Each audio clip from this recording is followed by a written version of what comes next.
आज हम बात करेंगे ऑटो ट्रांसफार्मर के बारे में। हम देखेंगे auto transformer, two winding transformer जो हमारे होते हैं उससे डिफरेंट कैसे है और हम उसकी वर्किंग समझेंगे। जैसे आपने टू वाइंडिंग ट्रांसफार्मर बना हुआ, तो टू वाइंडिंग ट्रांसफार्मर में क्या होता है, ये हमारी होती है प्राइमरी वाइंडिंग और ये होती है हमारी, और ये है हमारी, अगर नंबर ऑफ टर्न्स सेकेंडरी में कम है तो वो स्टेप डाउन ट्रांसफार्मर, ये हो गई हमारी सेकेंडरी वाइंडिंग। अब आपका क्या है कि ये जो पॉइंट है, ठीक है, जैसे अगर मान लो इस पॉइंट को मैं बोल देता हूँ प्राइमरी साइड ए, ये हमारा है बी, ठीक है। और अगर मान लो ये पॉइंट और ये पॉइंट दोनों न्यूट्रल पोजीशन पे, तो हम इसको कॉमन कर सकते हैं, यहाँ पे कॉमन कर दूँ और फिर मैं क्या करूँ, इसको यहाँ पे कनेक्ट कर दूँ, ठीक है। तो मुझे उतना ही वोल्टेज मिलेगा जितना मुझे पहले टू वाइंडिंग ट्रांसफार्मर में मिल रहा था। तो ये जो कंसेप्ट है ना, ये होता है हमारा ऑटो ट्रांसफार्मर। ये ऑटो ट्रांसफार्मर क्या हो गया, जैसे एक ही वाइंडिंग होगी, जैसे ये आपकी एक ही वाइंडिंग है और यहाँ पे हम क्या कर देंगे, टेपिंग दे देंगे, तो ये मिलने लगेगा हमें आउटपुट वोल्टेज वी नोट जिसे बोल रहा हूँ, और यहाँ पे हम सप्लाई वोल्टेज अप्लाई कर रहे हैं। अगर यहाँ पे सप्लाई वोल्टेज है प्राइमरी साइड में, इस साइड में, तो ये होगा स्टेप डाउन। और अगर यहाँ पे इनपुट वोल्टेज है, यहाँ पे आउटपुट मिल रहा है, तो ये हो गया स्टेप अप। जैसा कि आपको कॉन्फ़िगरेशन देखिए, इस कॉन्फ़िगरेशन में दिखाई दे रहा है एक ऑटो ट्रांसफॉर्मर है, ठीक है। ऑटो ट्रांसफॉर्मर ये एक वाइंडिंग है, तो यहाँ पे अगर मैंने इनपुट दिया, अगर V1 इनपुट है और V2 आउटपुट है, तब तो ये क्या हो गया, तब तो ये हो गया स्टेप डाउन ट्रांसफॉर्मर। और अगर V2 इनपुट हो और V1 आपका लोड यहाँ पे V1 पे लगा दिया, तो ये क्या हो गया, स्टेप अप ट्रांसफॉर्मर, ठीक है।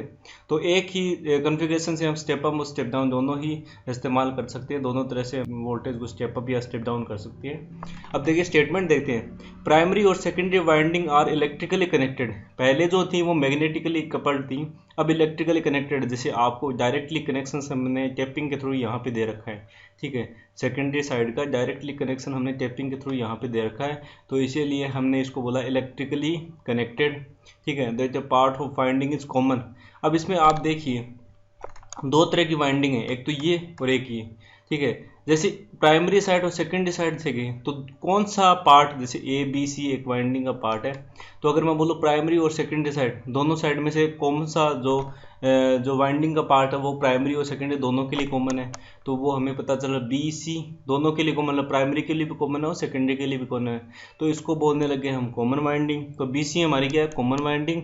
और एक ये वाइंडिंग देखिए ए सी, ये कॉमन वाइंडिंग के किस में कनेक्टेड है, सीरीज में या पैरेलल में, तो हमें दिखाई दे रहा है कि जो ए सी वाइंडिंग है ये हमारी कॉमन वाइंडिंग है, सीरीज में कनेक्टेड है, इसलिए हम इसको बोलने लग गए सीरीज वाइंडिंग, ठीक है।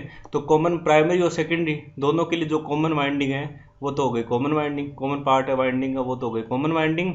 और जो कॉमन वाइंडिंग के सीरीज में जो वाइंडिंग का पार्ट है उसे हम बोलने लगे सीरीज वाइंडिंग, ठीक है। तो इसमें कॉमन वाइंडिंग क्या होता है, it's voltage b c, it's voltage appear on both side, दोनों साइड वोल्टेज यहाँ पे या नंबर ऑफ टर्न दोनों के लिए, और कॉमन फॉर बोथ साइड्स, इसीलिए हम इसको बोलने लगे कॉमन वाइंडिंग। और सीरीज वाइंडिंग क्यों बोलने लगे, क्योंकि ये कॉमन वाइंडिंग के सीरीज में कनेक्टेड है, इसलिए हम बोलने लगे इसका सीरीज वाइंडिंग।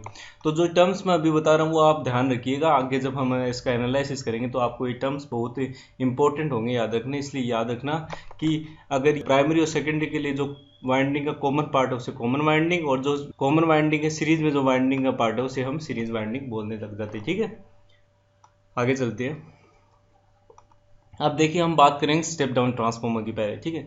तो पहले देख रहे हैं स्टेप डाउन ऑप्टो ट्रांसफार्मर, इसका मतलब सप्लाई कहाँ पे हमारी इस साइड में, और आउटपुट कहाँ मिल रहा है, हमें लोड कहाँ पे लगा है हमारा इस साइड में, ठीक है। अब देखिए पहले हम बात करते हैं यहाँ पे, तो ये है हाई वोल्टेज साइड और ये है लो वोल्टेज साइड, ठीक है। हाई वोल्टेज साइड क्योंकि नंबर ऑफ टर्न्स यहाँ पे ज़्यादा है, और ये लो वोल्टेज साइड क्योंकि नंबर ऑफ टर्न्स यहाँ पे कम है, जिसे हमने प्राइमरी साइड और सेकेंडरी साइड, मैंने पिछले लेक्चर्स में भी बताया था कि ट्रांसफॉर्मर के लिए प्राइमरी वाइंडिंग और सेकेंडरी वाइंडिंग फिक्स नहीं होता, ठीक है। किसी भी ट्रांसफॉर्मर में ये फिक्स नहीं होता कि कौन सी प्राइमरी वाइंडिंग है कौन सी सेकेंडरी वाइंडिंग है, लेकिन ये फिक्स होता है कि कौन सी हाई वोल्टेज वाइंडिंग है और कौन सी लो वोल्टेज वाइंडिंग है, ठीक है। तो जहाँ आपको सोर्स कनेक्ट करोगे वो तो हो गई प्राइमरी वाइंडिंग, और जहाँ आप लोड कनेक्ट करोगे वो हो गई आपकी सेकेंडरी वाइंडिंग, ठीक है। अगर आप हाई वोल्टेज साइड पे प्राइमरी कनेक्ट करते हो और लो वोल्टेज साइड में सेकेंडरी, तो वो स्टेप डाउन ट्रांसफॉर्मर हो गया। और अगर आप प्राइमरी वाइंडिंग लो वोल्टेज साइड में कनेक्ट करते हो और आपकी secondary winding high voltage side में, तो वो स्टेप अप ट्रांसफॉर्मर हो गया, ठीक है। तो ध्यान रखना किसी भी ट्रांसफॉर्मर के लिए हाई वोल्टेज साइड और लो वोल्टेज फिक्स होते हैं, लेकिन प्राइमरी वाइंडिंग और सेकेंडरी वाइंडिंग फिक्स नहीं होते, वो आप पे डिपेंड करता है कि कहाँ पे आप सोर्स लगाओगे और कहाँ पे आप लोड लगाओगे, ठीक है। जैसा कि आपको कॉन्फ़िगरेशन में दिखा दे रहा है, यहाँ पे ये हाई वोल्टेज वाइंडिंग, ठीक है, हाई वोल्टेज वाइंडिंग है और ये लो वोल्टेज वाइंडिंग है। ये हाई वोल्टेज साइड में करंट है IH और ये लो वोल्टेज साइड में करंट है IL, ठीक है। और ये हमारी वाइंडिंग का कौन सा पार्ट है, कॉमन वाइंडिंग, और ये है हमारी सीरीज वाइंडिंग। अब देखिए हम कॉन्फ़िगरेशन देखते हैं। पहली बात तो ये कि डॉट कन्वेंशन में आपने पढ़ा होगा, जब हम डॉट नोटेशन डालते हैं तो उसमें आपने देखा होगा कि सोर्स साइड तो वो होगा जहाँ पे करंट डॉट के अंदर इंटर कर रही हो, ठीक है। याद रखना सोर्स साइड में करंट डॉट के अंदर इंटर करती है और लोड साइड में करंट डॉट से लीव करती है। लोड साइड में करंट डॉट से लीव करती है और सोर्स साइड में करंट डॉट में एंटर करती है। वो इसलिए करते हैं हम सब्सट्रैक्टिव कनेक्शन के लिए, अदरवाइज क्या फ्लक्स एडअप हो जाती है। तो हमने डॉट नोटेशन डाल दिया, तो ये हो गया हमारा डॉट नोटेशन यहाँ, और ये हो गया हमारा सेकेंडरी वाइंडिंग में डॉट नोटेशन जहाँ पे करंट हमारी डॉट को छोड़ते हुए जा रही है। Number of turns in high voltage side है NH या प्राइमरी वाइंडिंग में NH, और लो वोल्टेज वाइंडिंग या सेकेंडरी वाइंडिंग में NL, नंबर ऑफ टर्न्स, ठीक है। तो यहाँ पे NH है और यहाँ पे L है, तो ये इतने टर्न्स को क्या बोलेंगे हम, NH माइनस NL। या अगर वोल्टेज यहाँ पे देखना चाहिए सीरीज वाइंडिंग में, तो वो क्या होगा, VH माइनस VL, ठीक है। तो ध्यान रखना सीरीज वाइंडिंग में नंबर ऑफ टर्न्स क्या है, NH माइनस NL, और ये अगर वोल्टेज देखना चाहते तो वो होगा VH माइनस VL, ठीक है। सेम अगर यहाँ पे करंट IL है, यहाँ पे IH है। अब मैं अगर आपसे ये पूछूं कि करंट का मैग्नीट्यूड किसका ज़्यादा होगा, IL का या IH का, ठीक है। मतलब करंट कौन सी साइड ज़्यादा होगी, लो वोल्टेज साइड या हाई वोल्टेज साइड। तो जब मैंने ये बोला कि करंट लो वोल्टेज साइड में ज़्यादा होगी या हाई वोल्टेज साइड, तो हमें पता है कि ट्रांसफार्मर में पावर दोनों साइड, प्राइमरी और सेकेंडरी साइड, इक्वल होती है। तो जहां वोल्टेज हाई होगा वहां करंट लो होगी और जहां वोल्टेज लो होगा वहां करंट हाई होगी। तो करंट कहाँ ज़्यादा होगी, जहां पे वोल्टेज की वैल्यू लो हो। मतलब हम ये कह सकते हैं कि जो IL लो करंट है, current at low winding side will be more than current at high voltage side. मतलब हम ये बोल सकते हैं लो वोल्टेज साइड की तरफ करंट ज़्यादा होगी हाई वोल्टेज साइड की तरफ करंट से, ठीक है। तो हम ये कह सकते हैं IL ग्रेटर देन IH।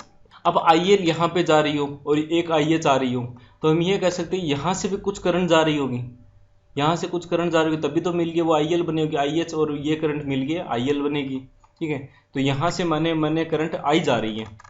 अब ये I की वैल्यू नहीं पता कि I की वैल्यू कितनी होगी, तो I की वैल्यू निकालने के लिए आपने KCL लगा लो इस नोड पे। तो IH plus I equal to IL, KCL यही कहता है ना, current incoming equal to current outgoing. तो करंट इनकमिंग क्या है, IH plus I equal to IL। तो यहाँ से I की वैल्यू कैलकुलेट करो तो वो आ जाएगी हमारी I equal to IL minus IH, ठीक है। I equal to IL minus IH, क्योंकि IL का वैल्यू ज़्यादा है और IH की वैल्यू कम है। अगर आप इसके डायरेक्शन अपोजिट कर देते, मान लो कि डायरेक्शन लोअर साइड में कर दी, तो वो क्या हो जाता है IH माइनस IL। लेकिन हमें पता है कि IL की वैल्यू ज़्यादा होती है स्टेप डाउन ट्रांसफार्मर में, और हमें पता है कि IL की वैल्यू ज़्यादा होती है ट्रांसफार्मर में, तो उस केस जो I मिलेगी वो माइनस मिलेगी, मतलब अपोजिट डायरेक्शन शो कर देगा, ठीक है। जो आपने डायरेक्शन ली उसके अपोजिट डायरेक्शन में बताएगा, ठीक है। एक चीज़ और बता देता हूँ, जो डॉट साइड लेंगे हम, डॉट की तरफ दोनों ही पोलरिटी सेम होनी चाहिए। जैसे इस डॉट की तरफ यहाँ प्लस है, तो यहाँ पे भी इस डॉट की तरफ क्या होनी चाहिए, प्लस, अपोजिट साइड नहीं करेंगे, ठीक है। तो यहाँ डॉट लगाए तो यहाँ भी प्लस, और यहाँ डॉट लगाए तो यहाँ भी प्लस आएगा। अब बात करते हैं हम ऑटो ट्रांसफॉर्मेशन रेशियो। मैंने लास्ट लेक्चर में आपको एक बताया था कि एक टर्न्स रेशियो होता है, एक ट्रांसफॉर्मेशन रेशियो होता है।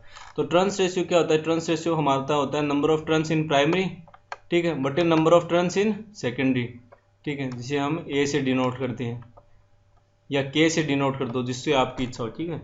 A से डिनोट कर दिया मान लो। अब अगर मैं स्टेप डाउन ट्रांसफॉर्मर की बात करता हूँ, number of turns in primary और number of turns in secondary, ठीक है, इक्वल नहीं होंगे। जैसे प्राइमरी टर्न्स ज़्यादा होंगे और सेकेंडरी टर्न्स कम होंगे, तो हमारी A की वैल्यू ग्रेटर देन 1 होगी। तो ये स्टेप डाउन ट्रांसफॉर्मर के लिए। और स्टेप अप के लिए देखते हैं number of turns in secondary ज़्यादा होते हैं, तो लेस देन 1 आता है, ठीक है। एक होता है ट्रांसफॉर्मेशन रेशियो, उसकी वो क्या होता है, हाई वोल्टेज साइड बटे लो वोल्टेज साइड, ठीक है। Voltage at high voltage side और voltage at low voltage side, उसका रेशियो या हम बोल सकते हैं number of turns at high voltage side और number of turns at low voltage side, जिसकी वैल्यू हमेशा ही ग्रेटर देन 1 होगी। ये होता है ट्रांसफॉर्मेशन रेशियो। याद रखना, ट्रांसफॉर्मेशन रेशियो है वो होता है voltage at high voltage side का ratio with voltage at low voltage side, या हम ये बोल सकते हैं turns at high voltage side का ratio with turns at low voltage side, ठीक है। उसकी वैल्यू हमेशा ग्रेटर देन 1 होती है, जबकि हमारा टर्न्स रेशियो होता है वो number of turns in primary और number of turns in secondary show करता है, जिसकी value greater than 1, equal to 1 और लेस देन 1 हो सकती है, ठीक है। अब ऑटो ट्रांसफॉर्मर की बात कर रहे हैं, ठीक है। तो ये आपको पता है ऑटो ट्रांसफॉर्मर के केस में अगर ऑटो ट्रांसफॉर्मेशन रेशियो की बात करता तो इक्वल टू 1 हो सकता है क्या, मतलब प्राइमरी और सेकेंडरी वाइंडिंग के जो टर्म्स है वो इक्वल हो सकते हैं क्या, वो इक्वल नहीं हो सकते। जैसे क्या प्राइमरी और सेकेंडरी वाइंडिंग के टर्म्स हम इक्वल कब रखते हैं, वो तब भी रखते हैं जब हमें आइसोलेशन की रिक्वायर्ड हो, ठीक है, तभी आइसोलेट करने के लिए हम रखते हैं। लेकिन यहाँ आइसोलेट करने का कोई कंसेप्ट ही नहीं है क्योंकि हमारी वाइंडिंग ही सेम है, तो number of turns in primary और सेकेंडरी सेम नहीं होंगे, सिर्फ ग्रेटर देन 1 होंगे। तो auto transformer ratio will be always greater than 1, ये याद रखना आप, ठीक है। फिर हमने करंट कैलकुलेट की यहाँ पे आई, ये हुई। अब देखते हैं हम MMF balance equation. MMF balance equation क्या होता है, आप सीधा सीधा सा याद रखना, जो हमारी ट्रांसफार्मर की प्राइमरी का एमएमएफ है वो सेकेंडरी के एमएमएफ के इक्वल होना चाहिए, ठीक है। यही एमएमएफ बैलेंस इक्वेशन है। इसका लॉजिक क्या हुआ, जैसे मैंने आपको ट्रांसफार्मर लोड कंडीशन में जब मैंने आपको फेजर डायग्राम पढ़ाए थे उसमें ये कहा था कि ट्रांसफार्मर जब नो लोड में हो, ठीक है, नो लोड पे तो यहाँ पे कोई करंट फ्लो नहीं होती, तो यहाँ पे कोई करंट फ्लो नहीं होती, यहाँ से कौन सी करंट फ्लो होती है, सिर्फ नो लोड करंट। लेकिन जैसे ही यहाँ से करंट फ्लो होने लग जाती है, लोड करंट, तो क्या होता है कि ये अपोजिट डायरेक्शन में एक फ्लक्स प्रोड्यूस करता है जिसे हम बोलते थे φ2, अपोजिट डायरेक्शन में, ठीक है। और हमें पता है ट्रांसफार्मर कांस्टेंट फ्लक्स डिवाइस है। याद रखना कांस्टेंट फ्लक्स डिवाइस का मतलब ये नहीं कि उसका फ्लक्स कांस्टेंट है, कांस्टेंट मैग्नीट्यूड का है, ये नहीं। कांस्टेंट फ्लक्स का डिवाइस का कांस्टेंट फ्लक्स का मतलब हुआ उसका मैग्नीट्यूड का पीक कांस्टेंट है, ठीक है। साइनोसॉइडल फ्लक्स है, उसका मैग्नीट्यूड का पीक कांस्टेंट है, ठीक है। तो याद रखना जब कांस्टेंट फ्लक्स बोलूँ तो मतलब उसका पीक कांस्टेंट है ना, साइनोसॉइडल वेव का पीक कांस्टेंट है। तो हमें पता है कि ट्रांसफार्मर कांस्टेंट फ्लक्स डिवाइस है, तो कांस्टेंट फ्लक्स डिवाइस है तो कोर के अंदर फ्लक्स कांस्टेंट होना चाहिए, ठीक है। तो जैसे मान लो यहाँ पे लोड करंट फ्लो हुई तो यहाँ से एक फ्लक्स प्रोड्यूस हुआ, वो अपोजिट डायरेक्शन में होता है हमारे मैन फ्लक्स के, ठीक है। जैसे ये मैन फ्लक्स है φm, और जैसे ही इसका फ्लक्स आया, लोड लगाया हमने, तो इसका सेकेंडरी का फ्लक्स φ2 हो जाता है, वो अपोजिट डायरेक्शन में। तो हम क्या करते हैं, यहाँ से प्राइमरी से ज़्यादा एडिशनल करंट चाहिए हमें, और वो एडिशनल करंट कितनी होनी चाहिए, वो इतनी होनी चाहिए कि प्राइमरी का जो फ्लक्स है हमारा, ठीक है, वो इतना हो कि हमारा फिर ये φ2 ऐड होके और हमें कोर के अंदर फिर फाइनली क्या मिल जाए, फ्लक्स फाई मिलने लग जाए। इतना फ्लक्स होना चाहिए, इतना करंट होना चाहिए, जिसे हमने I2 डैश बोला था करंट में रेफर, और φ2 डैश बोला था in respect of I2 dash की। यहाँ मतलब ये बोला था कि जो सेकेंडरी का एमएमएफ है वो प्राइमरी के एमएमएफ से न्यूट्रलाइज हो जाए, ठीक है। तो हमें सिर्फ बचे हमारा मैन फ्लक्स बचे। तो सेम हम ऐसे ही यहाँ पे करें, एमएमएफ बैलेंस इक्वेशन में ऐसे होता है, when load is connected current I flow होती है यहाँ पे, ठीक है, इन कॉमन वाइंडिंग के अंदर, it has tendency to reduce main flux, ये मैन फ्लक्स को क्या होती है, कम कर देती है, वो जैसा मैंने बताया था, ठीक है। But the primary current increases, हमें पता है जब प्राइमरी सोर्स से ज़्यादा करंट ड्रॉ करने लग जाएगा तो सोर्स से ज़्यादा करंट ड्रॉ करने लगा ज़्यादा फ्लक्स आएगा, ठीक है, और हमारा एमएमएफ बैलेंस हो जाएगा। वो कितना करंट चाहिए, वो I H increases to such a way that the MMF in series winding, series winding का तो जो एमएमएफ है वो न्यूट्रलाइज कर दे किसके एमएमएफ को, इन कॉमन वाइंडिंग के एमएमएफ को, ठीक है, कॉमन वाइंडिंग के एमएमएफ को न्यूट्रलाइज कर दें। तो याद रखना सीरीज वाइंडिंग का एमएमएफ और कॉमन वाइंडिंग का एमएमएफ दम दोनों इक्वल हो जाए तो वो होती है हमारी एमएमएफ बैलेंसिंग इक्वेशन। तो सीरीज वाइंडिंग का एमएमएफ क्या है, सीरीज वाइंडिंग में टर्न्स क्या है, NH माइनस NL, और इसकी करंट क्या है IH, ठीक है, इसकी करंट है IH, तो सीरीज वाइंडिंग में एमएमएफ हो गया NH minus NL into IH। अब कॉमन वाइंडिंग में देख लेते हैं, कॉमन वाइंडिंग में करंट टर्न्स क्या है NL और करंट क्या I, तो कॉमन वाइंडिंग में एमएमएफ क्या होगा NL इंटू आई, एमएमएफ होता है number of turns into current, ठीक है। तो same NH minus NL into IH equal to NL, और I क्या हमारा, हमने लास्ट स्लाइड में देखा IL माइनस IH, यहाँ पे रखें और इसको बैलेंस किया तो फाइनली हमें मिलेगा यहाँ पे NH IH equal to NL into IL, और हम यहाँ पे बोल सकते हैं NH upon NL equal to IL upon IH, और हमें NH अपॉन NL है पता है कि number of turns at high voltage side का ratio, number of turns at low voltage side का रेशियो होता है ट्रांसफॉर्मेशन रेशियो। तो हम ये कह सकते हैं current at low voltage side का ratio with current at high voltage side का रेशियो हमारा ट्रांसफॉर्मेशन रेशियो होता है, जो हमने टू वाइंडिंग ट्रांसफॉर्मर में देखा था कि अगर V1 अपॉन V2 होता है तो करंट क्या होता है I2 अपॉन I1, वो turns ratio transformation same concept देखा था।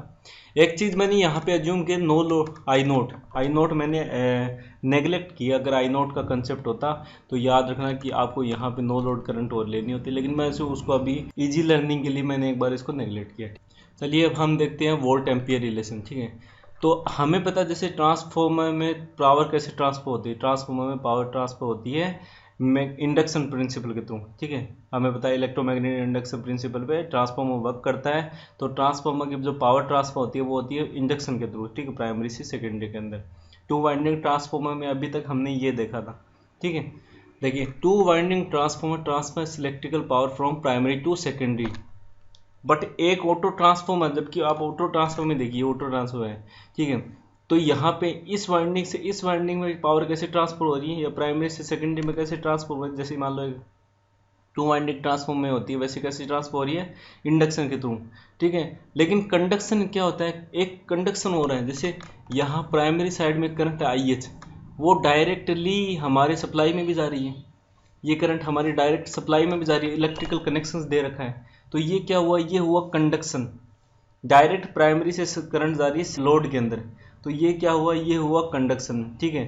तो जो ऑटो ट्रांसफॉर्मर होता है उसमें पावर दो तरीके से ट्रांसफर होती है, कौन कौन सी, एक तो इंडक्शन, जैसा टू वाइंडिंग ट्रांसफॉर्मर में होता है इंडक्शन प्रिंसिपल, और दूसरी होती है कंडक्शन। कंडक्शन कैसे, हमारी यहाँ से प्राइमरी से जो करंट है वो डायरेक्टली लोड में सप्लाई हो रही है कंडक्टर के थ्रू, ठीक है। तो हम इसको बोलते हैं कंडक्शन, इलेक्ट्रिकली कनेक्टेड है ना, तो इसको बोल सकते हैं कंडक्शन। तो एक ऑटो ट्रांसफर, जबकि एक ऑटो ट्रांसफॉर्मर होता है वो इलेक्ट्रिकल पावर को प्राइमरी और सेकेंडरी के थ्रू पार्टली तो करता है इंडक्शन के थ्रू, मतलब कुछ तो इंडक्शन के थ्रू, जैसे कि टू वाइंडिंग ट्रांसफॉर्मर होता है, ठीक है, and partly by conduction. Conduction जब सीरीज वाइंडिंग का जो करंट है, जैसे मैंने बताया था, या सीरीज वाइंडिंग का जो करंट है ना वो हमारा लोड में डायरेक्टली कनेक्टेड है, लोड में डायरेक्टली जा रहा है, इसको बोला गया कंडक्शन, ठीक है।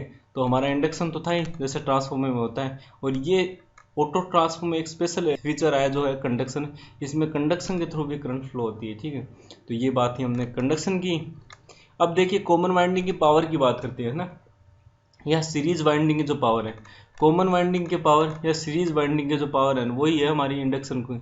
अब कॉमन वाइंडिंग की पावर जैसे ये है, कॉमन वाइंडिंग की पावर क्या होगी, हमारे यहाँ पे वोल्टेज क्या है, यहाँ पे वोल्टेज है हमें VL, और इसकी करंट क्या है, करंट है हमारी IL माइनस IH, तो ये कॉमन वाइंडिंग की पावर हो गई।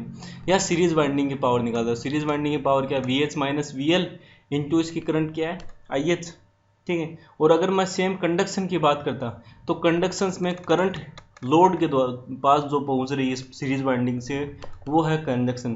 तो लोड के पास कितनी पावर पहुंच रही है, तो लोड वोल्टेज कौन सा होना चाहिए, लोड वोल्टेज, तो VL, और करंट कौन सी पहुंच रही है जो कंडक्शन बना रही है वो है सीरीज वाइंडिंग के करंट जो बोले IH, तो VL इंटू IH हमारा क्या हो गया यहाँ पे, ये हो गया पावर कंडक्शन के द्वारा, ठीक है। तो पावर ऑफ कॉमन वाइंडिंग और series winding represent the power transfer by induction, जो हमने देखा। अपेरेंट पावर बाई इंडक्शन के थ्रू देखते हैं हम। एक देखिए, the current entering in load from source known as conduction current, जो मैंने बताया था कि लोड के अंदर इस सोर्स से जो करंट जा रही है सीधे डायरेक्टली इलेक्ट्रिकल कनेक्शन द्वारा, वो है हमारी कंडक्शन करंट, ठीक है। और हमें पावर निकालनी है तो लोड के अंदर कैसे निकाले, VL, और कंडक्शन की बात है VL इंटू IH, सोर्स से जो करंट आ रही है। अब देखते हैं अपेरेंट पावर बाय इंडक्शन। तो अपेरेंट पावर बाय इंडक्शन मैंने बताया ना, कॉमन वाइंडिंग की पावर या सीरीज वाइंडिंग। तो कॉमन वाइंडिंग में वोल्टेज क्या VL, और कॉमन वाइंडिंग में करंट क्या IL माइनस IH। और यहाँ सीरीज वाइंडिंग में देख लो चाहिए, सीरीज वाइंडिंग में वोल्टेज क्या VH माइनस VL, और यहाँ पे करंट क्या है हमारी IH। तो VH minus VL into IH, या हम कह सकते हैं VL into IL minus IH। ये हो गया कॉमन वाइंडिंग, यह हो गया सीरीज वाइंडिंग, दोनों एक ही बात है।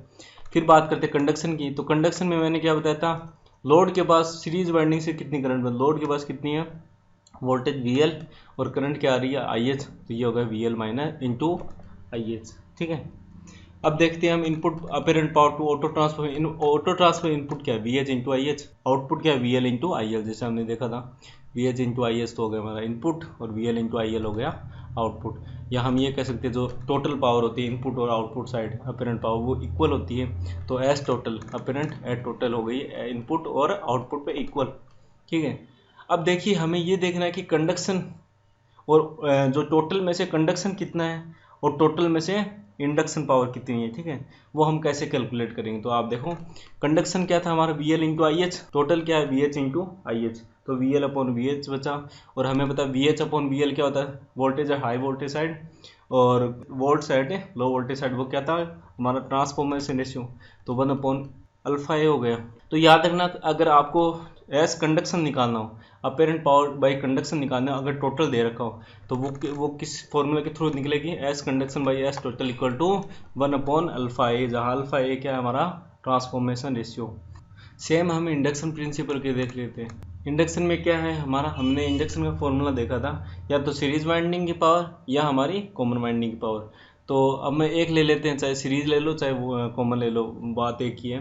तो सीरीज वाइंडिंग की पावर ले लेते हैं हम। तो सीरीज वाइंडिंग की पावर क्या, V H minus V L into I H current, और टोटल क्या हमारा V H into I H, ठीक है। अब यहाँ आई एच से आई एच कैंसिल, तो इंडक्शन में था V H minus V L upon V H, और S induction by S total क्या होगा 1 minus V L upon V H, और V L upon V H क्या होता है हमारा 1 अपॉन अल्फा है, ठीक है। तो हमारा S induction by S total क्या मिला 1 माइनस 1 अपॉन अल्फा है, और जबकि S conduction by S total क्या मिला था हमें, वो मिला था 1 अपॉन अल्फा है, ठीक है, यही मिला था। और इन दोनों को जोड़ेंगे 1 अपॉन अल्फा है प्लस 1 माइनस 1 अपॉन अल्फा है, तो हमें फाइनली क्या मिलेगा 1। तो ये बताया हमारा टोटल, ठीक है। या एस इंडक्शन या एस कंडक्शन की वैल्यू निकाल सकते हो आप, अगर आपको ट्रांसफॉर्मेशन रेशियो दे रखा हो और एस टोटल की वैल्यू दे रखी हो, ठीक है। आशा करता हूँ कि ऑटो ट्रांसफार्मर के बेसिस से रिलेटेड या वोल्ट एम्पियर रिलेशन से रिलेटेड आपको सभी पॉइंट्स क्लियर हुए होंगे। फिर भी कोई रिलेटेड क्वेरी है तो कमेंट सेक्शन में कमेंट कीजिएगा। धन्यवाद।